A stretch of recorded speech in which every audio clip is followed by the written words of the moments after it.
जय हिंद दोस्तों। आते हैं आज और डिस्कशन करेंगे कास्ट रिजर्वेशन पर। ये हमारा टॉपिक नंबर 6 रहने वाला है। हम इसी तरीके से जनरल टॉपिक्स को लेते हैं और उसके डिस्कशन को देखते हैं कि किस तरीके से आप अपने एसएसबी, एयरफोर्स या किसी भी जीडी में उसके बारे में नॉलेज रख पाए और बोल पाए। तो आज हमारा टॉपिक है कास्ट रिजर्वेशन, तो उसका इंट्रोडक्शन देखना है, पॉलिटिकल रिप्रेजेंटेशन देखनी है और अगला पॉइंट रहेगा कि argument in favour of caste reservation के फेवर में क्या क्या आर्गुमेंट्स हैं और अगेंस्ट कास्ट रिजर्वेशन के अगेंस्ट क्या आर्गुमेंट है। पॉसिबल सॉल्यूशन और रिफॉर्म्स पर भी बात करेंगे कि क्या क्या हम इनमें पॉसिबल सॉल्यूशंस कर सकते हैं और रिफॉर्म्स ला सकते हैं। और लास्ट कंक्लूजन करेंगे कि इसके क्या नुकसान है, क्या फायदे हैं या फिर क्या हमारा कंक्लूजन रहने वाला है। तो जुड़े रहना सेशन के लास्ट तक। चलिए, फर्स्ट ऑफ ऑल आप सभी यदि हमारे टेलीग्राम चैनल से जुड़ना चाहते हैं तो राहगीर फॉर यू लिंक डिस्क्रिप्शन में है, आप वहां से सर्च करके पहुंच सकते हैं और ज्वाइन कर सकते हैं हमारे चैनल को।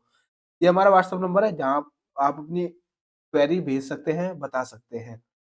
चलिए सेशन को स्टार्ट करते हैं। जय हिंद, वंदे मातरम सभी को। सबसे पहले हम रिजर्वेशन की बात कर रहे हैं तो उसके जो जन्मदाता है, उसके जो जिन्होंने उसको इंट्रोड्यूस किया था, बताया था या फिर इसके विचारों को रखा था, वो हमारे भीमराव रामजी अंबेडकर है, जिन्होंने इसका प्रपोजल दिया था और इक्वालिटी के लिए ये एक कदम था।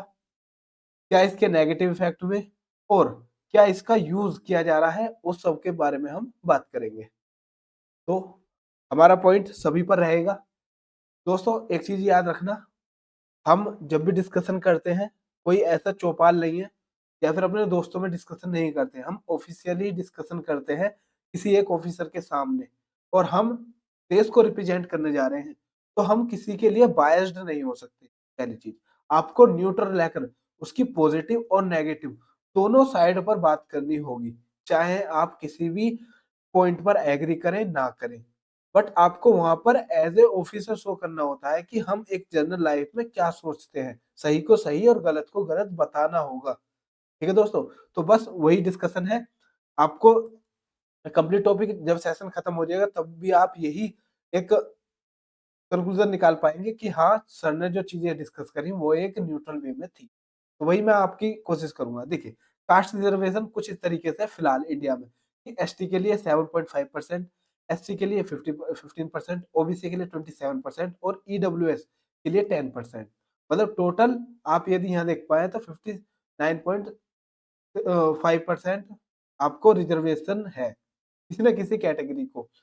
उसके क्या साइड इफेक्ट हो रहे हैं, पॉलिटिशियन किस तरीके से उसका यूज कर रहे हैं, क्या प्रोटेस्ट चल रहे हैं, किस चीज के लिए ये लाया गया था और क्या यहाँ पर अब सॉल्यूशन हो सकता है, तो सब पर डिस्कशन करेंगे। Let's start. सबसे पहले हम बात करेंगे इंट्रोडक्शन की।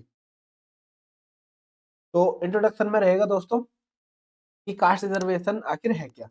तो पढ़ते हैं और साथ के साथ सुनते भी रहना, कोशिश करनी है इस सेशन को सुनने की। बाकी जो मैंने लिख रखा है उसकी पीडीएफ आपको डिस्क्रिप्शन में लिंक मिल जाएगा, आप वहां से डाउनलोड कर सकते हैं ताकि इमेज के थ्रू आप इसे रिवाइज कर सके। बाकी मैं आपको भी समझाता हुआ जा रहा हूँ। Caste reservation is a policy aimed at providing benefits such as admission to educational institutions, government jobs and political representation to certain castes, scheduled castes और scheduled tribes and other backward classes।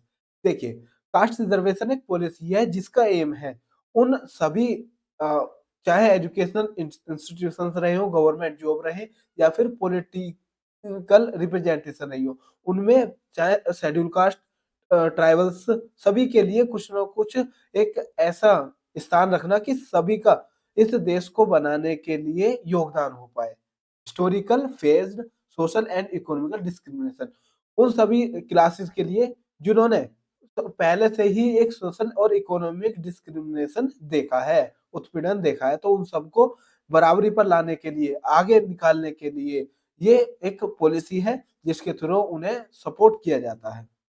दोस्तों, it aims to uplift marginalized sections of society and promote social justice by providing equal opportunities to those who have been deprived of them for centuries। उन सभी को promote करने के लिए जो वर्षों से पीछे रह गए थे या फिर इन सभी से दूर रहे थे, उन सबको अब आगे निकालने के लिए एक पॉलिसी। तो आप समझ पाए होंगे कि आखिर रिजर्वेशन क्या था। रिजर्वेशन वो था दोस्तों कि सदियों से चल आ रहे हैं कि वंशवाद वाद के ऊपर कि एक पर्टिकुलर वंश के जो आने वाले जनरेशन थी वही अपने डेवलप कर पा रही थी, बट जो डिस्क्रिमिनेशन झेलते हुए आ रहे थे, उत्पीड़न झेलते हुए आ रहे थे, उन्हें कहीं न कहीं इग्नोर किया जा रहा था लगातार और समाज में उनका स्थान नहीं था, बहुत सारी रिस्ट्रिक्शंस थी।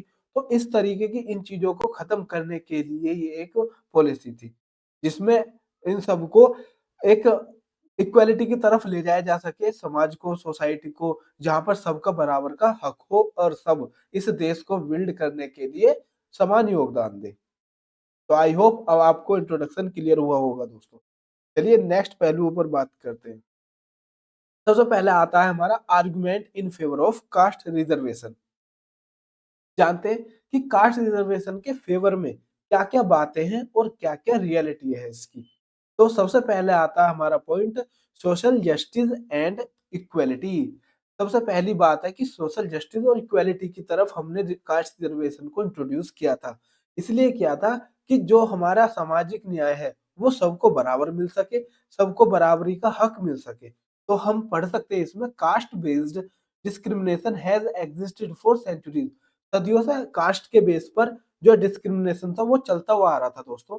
रिजर्वेशन का acts as a tool for compensating for historical injustice, मतलब जो हिस्टोरिकल इनजस्टिस उनके साथ हुए हैं उनको एक टूल दे दिया गया कास्ट रिजर्वेशन के थ्रू, जिससे कि उनको इनकी हेल्प की जा सके। It's help marginalised communities gate opportunities, उन्हें अपॉर्चुनिटीज देने के लिए।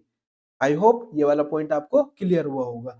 नेक्स्ट पॉइंट देखते हैं दोस्तों। नेक्स्ट है हमारा improved access to education and employment. देखिए एम्प्लॉयमेंट के लिए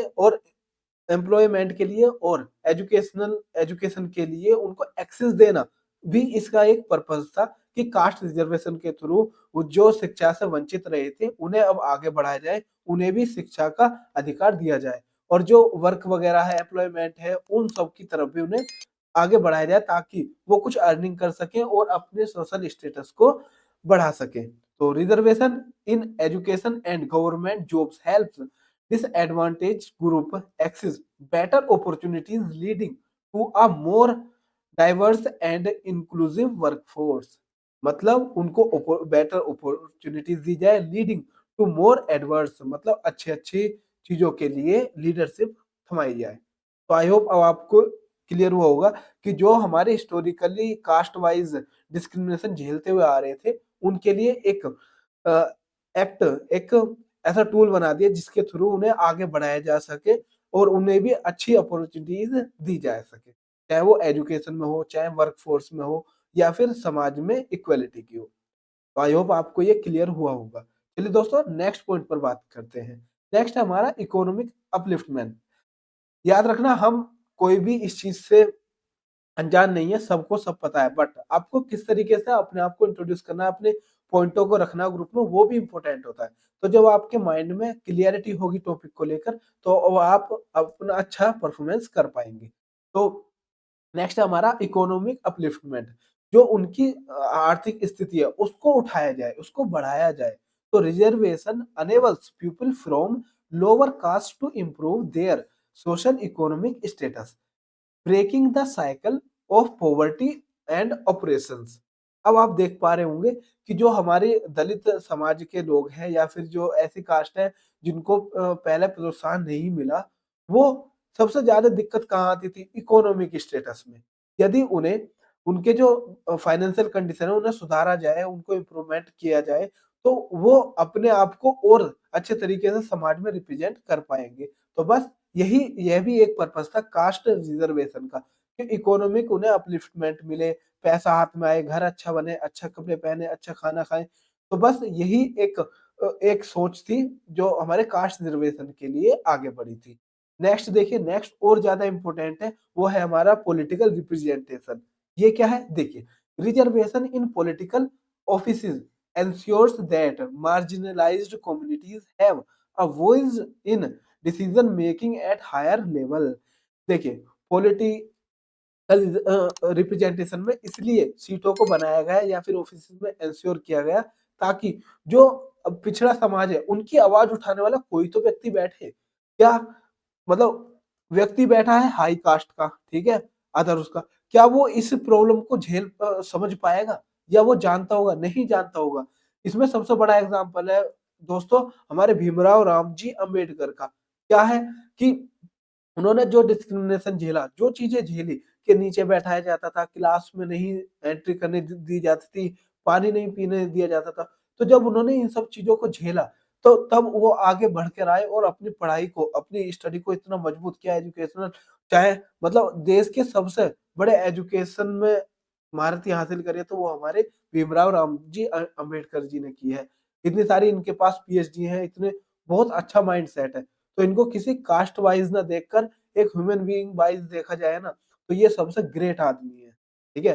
तो इनका व्यक्तित्व बहुत शानदार है दोस्तों। तो हम मतलब इन्होंने पूरी, अब मतलब पूरी कम्युनिटी के लिए, एक एक स्पेशल कास्ट के लिए नहीं दोस्तों, एक चीज याद रखना, जो भीमराव रामजी अम्बेडकर है वो किसी एक पर्टिकुलर कास्ट के रिप्रेजेंटेटिव नहीं है, वो सभी उन व्यक्तियों के रिप्रेजेंटेटिव हैं जिनके साथ भी इस समाज में गलत हुआ है, चाहे वो किसी भी कास्ट से हो, चाहे हाई कास्ट से ही क्यों ना हो, लेकिन अगर उसके साथ गलत हुआ है तो उसके रिप्रेजेंटेटिव थे। वैसे ही आगे बढ़े तो आपने देखा होगा यूपी में मायावती जी, जो एक दलितों के लिए आगे बढ़कर आई, और उन्होंने भी इन चीजों को समझा और रखा, और अब इस टाइम पर चंद्रशेखर जी हैं जो रिप्रेजेंट कर रहे हैं। तो इस तरीके से पॉलिटिकल रिजर्वेशन दिया गया ताकि इंश्योर किया जा सके जो उनकी आवाज है उन्हें मतलब जो हाई लेवल की डिसीजन मेकिंग है वहां पर भी उन्हें रखा जा सके। तो आई होप अब आपको क्लियर हुआ होगा ये यहाँ तक के पॉइंट। चलिए नेक्स्ट पॉइंट पर चलते हैं दोस्तों। नेक्स्ट पॉइंट है हमारा एम्पावरमेंट।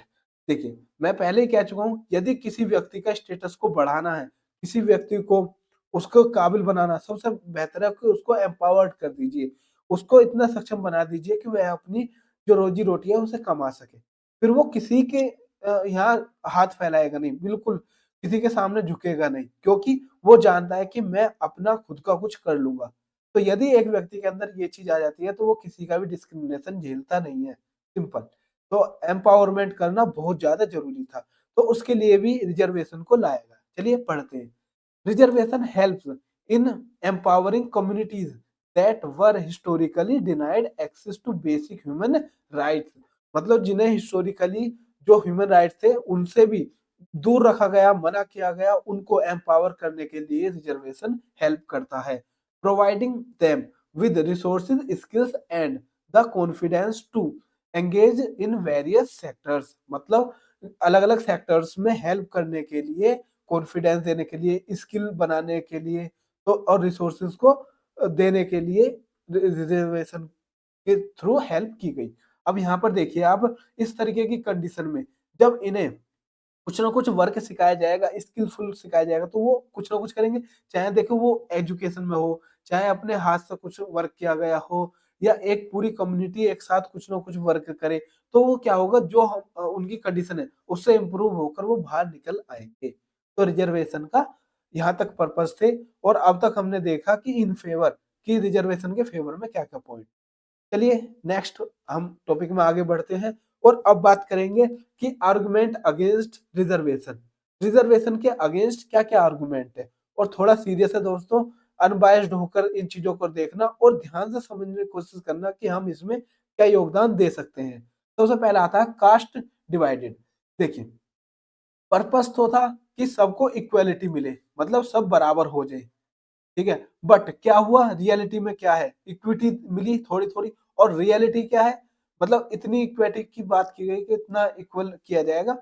सबसे पहले स्टार्टिंग में रिजर्वेशन जो आया था दोस्तों, वो सिर्फ 10 साल के लिए था, कि 10 साल में जो बैकवर्ड क्लासेस के लोग हैं धीरे धीरे इम्प्रूवमेंट होकर अपनी मतलब इक्वलिटी पर आ जाएंगे, और फिर उसके बाद रिजर्वेशन को खत्म कर दिया जाएगा। लेकिन ये पॉलिटिकल इतना तगड़ा मुद्दा बन गया कि इसको अब कोई छेड़ता ही नहीं है, तब से ही अमेंडमेंट कर करके 10 साल बढ़ाते हुए और अब आगे भी बढ़ता हुआ जा रहा है। तो इसके नेगेटिव साइड भी हम देखने वाले हैं। तो रियलिटी ये है कि एक व्यक्ति को इतना ज्यादा सपोर्ट मिल जाता है, एक को कम मिलता है और एक को तो बिल्कुल ही नहीं मिलता। तो सब पर बात करेंगे कि argue that reservation continue two divided society along caste lines, promoting caste-based thinking rather than working towards a society based on merit and individual abilities। ये सही बात है दोस्तों। कास्ट रिजर्वेशन ने नेगेटिव, देखिए जब ये 10 साल के लिए आया था, 10 साल के लिए चला, बहुत अच्छा चला, 20 साल के लिए भी चल सकता था, बट इसे लगातार यूज करते करते करते करते इसमें नेगेटिविटी आ गई है। क्या नेगेटिविटी है कि अब जो लोगों की थिंकिंग है वो कास्ट वाइज भी हो गई है, ठीक है, और प्रमोट हो रहा है कि कास्ट बेस्ड थिंकिंग कैसी होनी चाहिए, और जबकि हमें वर्क किधर करना था, सोसाइटी बेस्ड ऑन मेरिट और इंडिविजुअल एबिलिटी, कि एक व्यक्ति के इंडिविजुअल जो एबिलिटी है उसके ऊपर हमें वर्किंग करनी चाहिए थी, बट ऐसा अब नहीं हो रहा। चलिए नेक्स्ट बात करते हैं, इंक्रीज डिस्क्रिमिनेशन। यस, हमने कोशिश की थी कि इसे इंट्रोड्यूस करके ऐसा करते हैं कि डिस्क्रिमिनेशन को कम किया जाएगा, बट अब तो बढ़ता हुआ जा रहा है। क्या कि सम आर्ग्यू दैट, कुछ लोग आर्ग्यू करते हैं, reservation can foster reverse discrimination. दोबारा से मतलब अब उल्टी साइड डिस्क्रिमिनेशन होने लगा, where more deserving candidate from non reserved categories में बी ओवरलुक्ड। कभी कभी क्या होता है दोस्तों कि एक स्किल्डफुल पर्सन है, डिजर्विंग कैंडिडेट है, ज्यादा डिजर्विंग कैंडिडेट है, लेकिन है वो अनरिजर्व्ड कैटेगरी का, लेकिन उसको सीट दे दी गई रिजर्वेशन की वजह से उस व्यक्ति को जो उस कास्ट का है, बट उस पर वो स्किल नहीं है, वो डिजर्विंग कैंडिडेट नहीं है, बट फिर भी इस रिजर्वेशन की वजह से उसे सीट मिल जाती है और जो डिजर्विंग कैंडिडेट है उसे नहीं मिलती। अब इससे क्या होगा, इससे होगा दोस्तों वर्क फोर्स पर कुछ इफेक्ट होगा। सपोज करो दो व्यक्ति है, एक व्यक्ति है तुम्हारा कैटेगरी का रिजर्वेशन ले रहा है और एक है नॉन रिजर्वेशन, ठीक है, जो उस कास्ट में नहीं आता। अब इस व्यक्ति पर कंप्यूटर चलाना नहीं आता, ठीक है, इस व्यक्ति पर बहुत ज्यादा कंप्यूटर चलाना आता, बहुत अच्छा काम करता है, बहुत सारी नॉलेज है इसके पास कंप्यूटर को लेकर, लेकिन एक बात जानिए, इसको जॉब मिल जाएगी तो क्या उतना वर्क हो पाएगा जितना ये कर सकता था? बिल्कुल नहीं होगा। तो इससे क्या हो रहा है कि जो मोर डिजर्विंग कैंडिडेट है वो पीछे होते जा रहे हैं और वे मतलब लोगों को जॉब मिल रही है या फिर उनके स्थान को मिल रहा है, तो उससे क्या हो रहा है कि इफेक्ट आ रहा है वर्क फोर्स पर। तो आई होप अब आपको क्लियरिटी हुई होगी। चलिए नेक्स्ट बात करते हैं, अब और क्या साइड हो सकती है। सबसे ज्यादा दोस्तों हम जाएंगे पॉलिटिकल की तरफ। डिमिनिशिंग सोशल इंटीग्रेशन, देखिए caste based reservation policies discourage social integration and unity. बिल्कुल, जो यूनिटी बन सकती थी, जिसके लिए भीमराव रामजी अम्बेडकर ने सोचा था, ठीक है, वो नहीं हो पा रहा, जबकि इसके अपोजिट चलने लगा कि सबको बांटने लगे ये नेता लोग, सिर्फ अपने वोट बैंक को बनाने के चक्कर में, कि आप भी लीजिए, आप भी लीजिए और आप बटे रहिए, बिल्कुल। और अब इतना ज्यादा डिवाइड हो गया कि जितना आजादी से पहले भी डिवाइडेड नहीं, सिर्फ थिंकिंग पावर से और इन नेताओं की वजह से।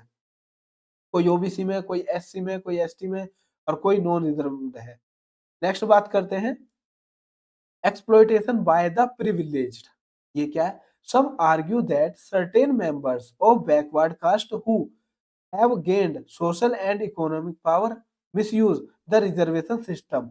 इस पर मैं बात करना चाहूंगा, आप अब सतर्क हो जाइए, ध्यान से इन बातों को सुनना, कि जिन्हें रिजर्वेशन मिल गया ना दोस्तों, अब वो इसका मिसयूज कर रहे हैं। सपोज करो कोई नेता था जिसने इनका मसीहा बनने के लिए उस रिजर्वेशन के थ्रू सीट ले ली, या फिर वो एमएलए सांसद वगैरह बन गया, जिसकी वजह से अब वो खुद वो भ्रष्टाचार कर रहा है या फिर उसका मिसयूज कर रहा है। ऐसा क्या होता है, देखो दो फैमिलीज हैं, ठीक है, मान लीजिए एससी की दो शेड्यूल कास्ट की दो फैमिलीज हैं, एक और दो। अब इस वाले व्यक्ति के मतलब जो बेटे हैं या फिर ये खुद, ये फैमिली में कम से कम 3 से 4 जॉब है सरकारी, किसकी वजह से? रिजर्वेशन की वजह से। अब आने वाली जो जनरेशन है इसकी, इनकी, वो रिजर्वेशन लेती जा रही है, लेती जा रही है और अपने को आगे बढ़ाते हुए जा रहे हैं, जबकि ऑलरेडी ये आगे निकल चुके। बट जो हमारी सेकंड फैमिली थी, ये पहले भी वंचित थी, अब भी वंचित है। तो हम कहाँ इक्वेलिटी की तरफ जा रहे हैं? तो क्या ऐसा नहीं होना चाहिए दोस्तों, जिन्होंने ऑलरेडी अपने घर में जॉब ले ली या फिर जिनका स्टेटस बढ़ गया, उन्हें उस रिजर्वेशन को छोड़कर अपने से छोटे वालों को रिजर्वेशन दे देना चाहिए। सपोज करो 15% रिजर्वेशन मिल रहा है, तो ये अपना नाम कट करा सकते हैं कि अब हमारा नाम इस रिजर्वेशन से कट कर दीजिए, अब हम सक्षम है आगे बढ़ने के लिए। लेकिन जो ये व्यक्ति, इनको डबल रिजर्वेशन दे दीजिए, कैसे भी कीजिए, इन्हें इन्हें आगे बढ़ाइए। तो अब देख सकते हैं एक समाज में मतलब खुद कास्ट के लोग नहीं चाहते कि हमारे ही कास्ट के लोग आगे बढ़े, क्योंकि उन्हें टाइम से मिल रहा था ना। तो इस बात पर विचार जरूर करना दोस्तों, और कमेंट करके बताना कि आपके क्या थॉट है इस चीज को लेकर। रिजर्वेशन 50% ही रहना चाहिए, लेकिन उन्हें ज्यादा मिल जाना चाहिए जिन्हें आज तक उसका फायदा नहीं मिल पाया।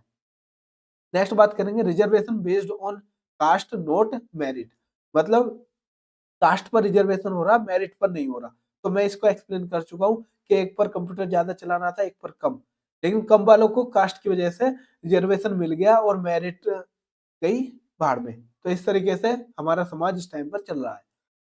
Many believes that the focus should shift to economic status rather than caste। हाँ जी, एक काम करना चाहिए, सबका एक जनगणना होनी चाहिए जिसमें इकोनॉमिक स्टेटस वालों को अलग, चाहे वो अनरिजर्व्ड कैटेगरी से हो, रिजर्व्ड हो, या फिर किसी से भी हो, कोई सी भी कैटेगरी हो, उसमें हम इकोनॉमिक स्टेटस देखें कि यदि व्यक्ति के घर में साल के 10 लाख रुपए आते हैं तो उसे रिजर्वेशन नहीं मिलेगा, किसी भी कास्ट का हो।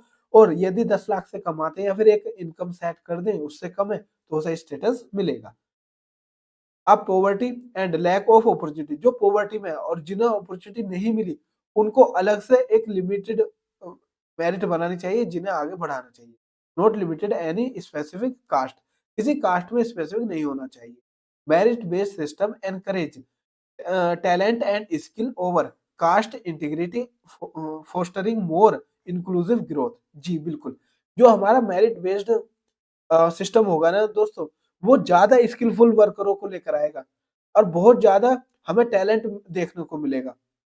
और मेरा मानना पर्सनली ये है दोस्तों, क्या, कि जो हमारे एजुकेशन है ना, उस पर जोर देकर हर कास्ट को, जो भी कास्ट मतलब जिसमें पढ़ाई नहीं हो सकती, उन्हें फ्री में पढ़ाया जाए, उनकी ट्यूशन फीस दी जाए, उन्हें कोचिंग फ्री में कराई जाए। लेकिन जब एग्जाम होना दोस्तों, तो एग्जाम में सबको बराबर के नंबर पर मेरिट लगनी चाहिए। मतलब उस पर मेरिट बेस्ड लगना चाहिए, ना कि कास्ट बेस्ड। और कास्ट बेस्ड लगना चाहिए तो एजुकेशन में, कि जो गरीब लोग हैं उन्हें बिल्कुल फ्री पढ़ाना चाहिए, और जो गरीब नहीं है वो पैसे देकर पढ़ सकते हैं। तो मेरी थिंकिंग तो ये कहती है कि जो भी कास्ट रिजर्वेशन है वो एजुकेशन में लगना चाहिए, वो उनकी स्किल को बढ़ाने में करना चाहिए। सबको कंप्यूटर कोर्स कराना चाहिए, सबको इंग्लिश स्पोकन कराना चाहिए, सबको अलग अलग जो भी वर्किंग फोर्स होती है उन्हें सिखाना चाहिए, चाहे फ्री में सिखाए। बट जब बात एग्जाम की आए ना, तो तब सिर्फ मेरिट काम आनी चाहिए, क्योंकि हम जो वर्क करेंगे वो उसमें कोई कास्ट नहीं देखेगा, उसमें देखा जाएगा अच्छा वर्क हुआ है या नहीं, और तभी देश आगे बढ़ पाएगा। तो आपको ये थॉट कैसे लगा, कमेंट करके जरूर बताना। चलिए दोस्तों, नेक्स्ट बात करते हैं अब, क्योंकि हर चीज का सॉल्यूशन होते हैं, रिफॉर्म्स होते हैं, तो उस तरफ सोचेंगे। नेक्स्ट पॉइंट हमारा पॉसिबल सॉल्यूशन एंड रिफॉर्म्स, कि पॉसिबल सॉल्यूशन रिफॉर्म क्या हो सकते हैं, क्या हम चेंज ला सकते हैं समाज में। जी, इस पर भी डिस्कशन करना और आपको ग्रुप डिस्कशन में बोलना होगा।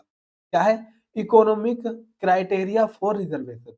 रिजर्वेशन के लिए इकोनॉमिक क्राइटेरिया होना चाहिए। क्या, instead of caste based reservation, offering reservation based on economic criteria, ensuring that the poorest individuals regardless of caste have access to opportunities। मतलब जो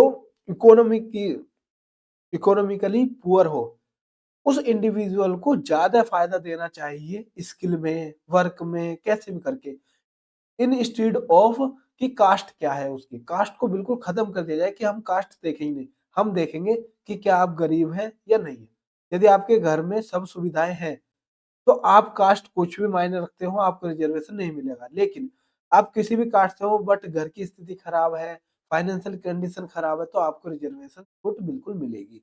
तो ये होना चाहिए। दूसरा, इम्प्रूवमेंट ऑफ एजुकेशन इंफ्रास्ट्रक्चर। देखिए, इस पर मैं बहुत अच्छी बात कर चुका हूँ और बता भी चुका हूँ कि एजुकेशन में आप फ्री कीजिए। मतलब सरकार को ये करना चाहिए कि जो सरकारी स्कूल है उनकी अच्छी कंडीशन करनी चाहिए। प्राइवेट, मतलब यहाँ तक कि प्राइवेट स्कूल में भी कास्ट के थ्रू कम फीस रखनी चाहिए या फिर बिल्कुल फ्री कर देनी चाहिए। सबको पढ़ाइए। उसके बाद जब एग्जाम हो तब मेरिट पर सिलेक्शन हो, ना कि कास्ट पर। तो इम्प्रूवमेंट ऑफ एजुकेशनल इंफ्रास्ट्रक्चर देखते हैं। Focus on enhancing the quality of education in rural areas so that students from these regions can compete for on equal with counter parts, मतलब अच्छे तरीके से एक कंपटीशन हो, compete कर पाए बिल्कुल इक्वल तरीके से।